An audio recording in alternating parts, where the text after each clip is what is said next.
Hi, and welcome back to Basement Backgammon. On this episode, we're going to be looking at another multi-game set. I don't know a lot about this multi-game set, and one of the reasons is that this set, and this is one of the dangers of collecting, is kind of a mishmash.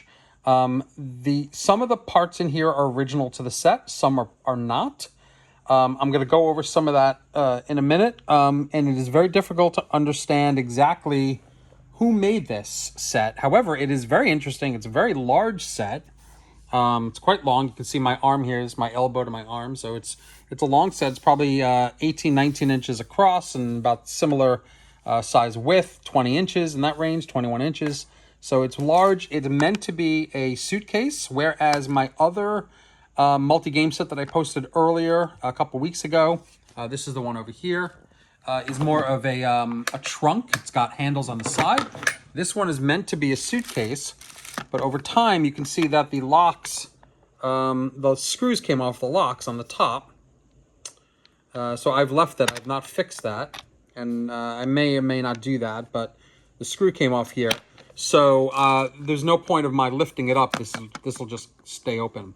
One interesting bit of this is these Art Deco corner protectors, which is very interesting. The whole case is in red leather or red vinyl. I'm not 100% sure what the material is, but it feels like leather. It sure does. So these Art Deco corner protectors are an interesting thing, interesting piece. I got these Art Deco locks here with these with this sort of half arc here, Art Deco style. So this case could date to the 30s. I'm thinking the early 40s. And let's open it up and see what we got here. We got a chain that holds the top open. Pretty standard. A long gold hinge for the top. And then we have a whole mishmash of stuff. Now, an interesting part of this case, the first thing I noticed was that the sides were all lined with cork. The cork is in amazingly remarkable shape. It looks almost new. And my thought process was that somebody refurbished this and they put new cork in. Some of this cork was original, some was not, but I believe that new cork was put in to the sides at some point. It may not have been recently, could have been 30 years ago, 40 years ago, but I think somebody tried to put in new stuff. And this wood is also in remarkably good shape. It looks almost brand new. So this could have been a complete tear down and refurbished by somebody. I don't know who would do something like that, but it's pretty remarkable. I find this to be an interesting sort of compendium of stuff that was put in, and honestly, I have no idea what's original to the case. And there's a lot of things here that make me feel a little weird about it. One of the things is the sides look completely new. For something this old, this cork should have been worn. This wood should have been aged. And it doesn't feel aged at all. This piece right here looks brand new. This looks like it could be 5 years old. And the other thing that's weird is there's like doubles of a lot of stuff in here. So let's take a look at what came with this box when I bought it. Well, I'm not going to undo it, but it's I guess I'll undo it a little bit. So this is it says Dicey Dice. Dicey Dice. What is it? Trader Gills, Las Vegas, Nevada. So it's a craps field. If you want to play craps, you have a field for that. And then underneath there is a roulette field. These were standard. The roulette fields were standard with these kinds of boards. And it usually comes with a roulette wheel, which this one does. Now, the roulette wheel should tell me who made it. And you can see that it says, it's hard to say, it's Josa Games, Good Luck brand, made in USA. Josa Games. Never heard of it. They may or may not have made this board. This could just simply be something that somebody added to this box. Then there's a cribbage board here, which does not look to be of the time period. And this one is a Druki cribbage board, right? I'm pretty sure Druki didn't make this, but I could be wrong. Who knows? Druki number 9, Grand Rapids, Michigan, Playaway. Now, the reason I don't think this Druki board is original is because it doesn't have an actual spot to place it in. It doesn't fit here. It doesn't fit here. It only fits across the board. The roulette wheel diagonally. It's the only place in this entire box that it fits, and that doesn't seem to make a lot of sense to me. They wouldn't package it this way, so I don't think that's original. I think somebody added it. In addition, there is a instruction booklet that says Lowe, right? Tournament Chessmen from Lowe. So we've already got 3 manufacturers that we've looked at. And then there's a roulette wheel that said Joseph Games, but this one says manufactured and distributed by H. Barron Company. H. Barron did make gaming equipment back in the 30s and 40s. So who knows? They could be the original manufacturers here. And one thing that does lead to the idea that it could be an H. Barron board, an H. Barron box, is that stapled to it is a bag where the keys for this would have been. They would have been in this bag. They're not here anymore, but they would have been there. So it's possible that this is also an H. Barron. So anyway, this is very confusing. There's a lot of different manufacturers represented here. The box comes with 2 Bakelite cups, a green and a red. Comes with a pack of Hoyle playing cards. It did have a custom stamp on it. So that would be appropriate for the time period. However, the stamp is more or less destroyed. It'd be hard to find out when that was. There's a whole website that tells you about these playing card custom stamps. So I'd have to look at that. And then there's these very cheap red, and these are hollow plastic. These are not Bakelite. These are crappy. You can hear them crinkling around these chessmen.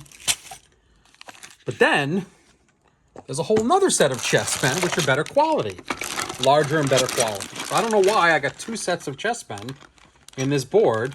I'm not sure if any of them are original. Although if any of them would be original, it would probably be the smaller one, not the bigger one. So I'm not 100% sure.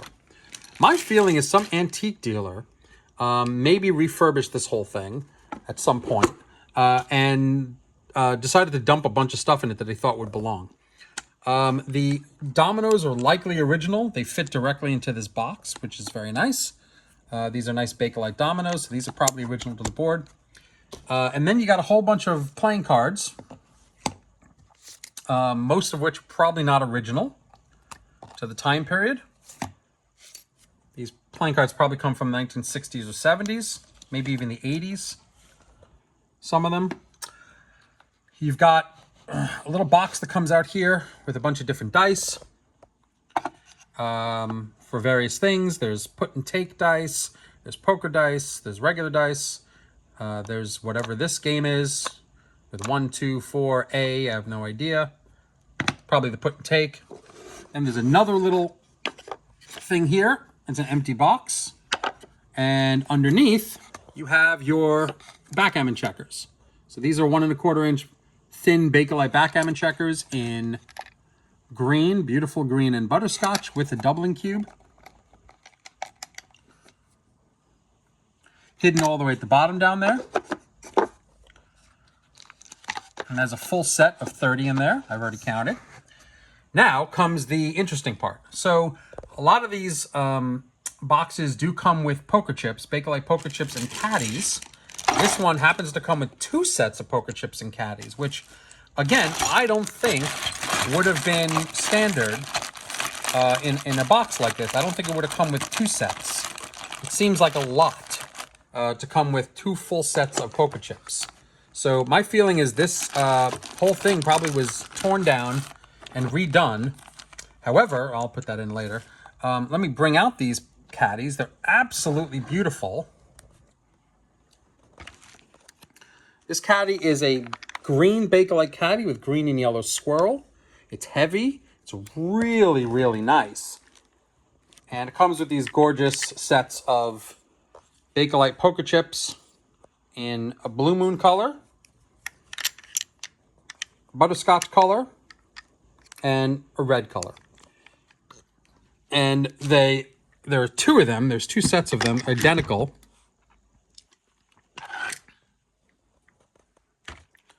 Here's a better view of the swirl on the Bakelite caddy. So really, really pretty. Let's hold this up to the light. Oh, it's hard to see. Yeah, it's super hard to see. I'd have to really... Let's see if I can get right up to the light here. If it'll come out on... No. Doesn't quite come out, but these are Blue Moon checkers. This is, yeah, the light here is a little bit better. These are Blue Moon, but they need to be shined up a little bit, and they're not very translucent. So it's hard to see the blue in them. Nevertheless, this was an interesting set. I happened to buy this whole thing for only $50. So that was quite a bargain. It was $50, and I think it was another $25 to ship. So about $75 all in on this thing. And given that this is a something where someone clearly broke this down and put a bunch of stuff into it, I wouldn't feel so bad about breaking this up because it's not original anyway. So I might just do that. And the last thing is this board. Just want to show this. Oh, hang on. Let's see if I can get this out. Oh, this is hard to get out here. There we go. That's better. This board fits in the top, and you can see it's got a backgammon board, good enough for 1 1/4 inch checkers. A very tiny bar, but it is a raised bar. And on the flip side, you've got your checker and chess board. So all in all, it's a perfectly fine board. It's functional, a fine box set. It's just not original. It's a little bit of a mystery. No idea who manufactured it, but some of the components, especially the Bakelite caddies, are really, really nice. Anyway, I hope you enjoyed this, and there'll be more to come. Thanks very much. Like and subscribe.